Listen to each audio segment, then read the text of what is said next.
Looking from the outside, of course, it continues to be very disturbing, the whole picture on criminal justice and race, and it's so historically deep-seated.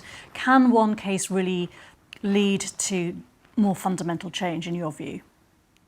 You know, I'm unsure. I mean, one thing we know over the past, say, 15 years or so, that every year in the United States, over 1,000 people are killed by police, disproportionately Black people who are oftentimes unarmed.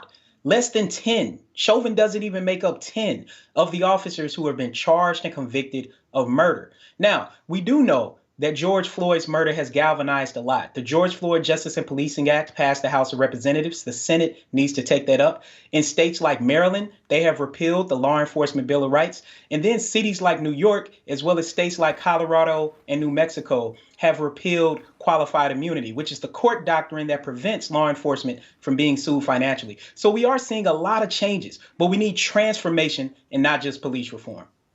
What do you think fundamentally does lie behind this incredibly difficult problem? I mean, when you look at America again from say, a British point of view, people are armed more, there is a huge mental health problem. It is difficult for the police also, isn't it?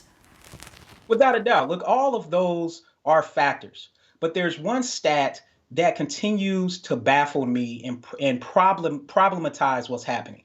Black people are 3.5 times more likely than whites to be killed by police when they're not attacking or have a weapon. In fact, the racial gap increases between blacks and whites who are killed by police when we take into account who had a weapon and who was attacking. So it's very clear that at the heart of this deals with racism, interpersonal racism, and systemic racism. And only when we tackle that problem and deal with the racial stereotypes about Black brutality, about Black criminality, can we start to transform policing in America.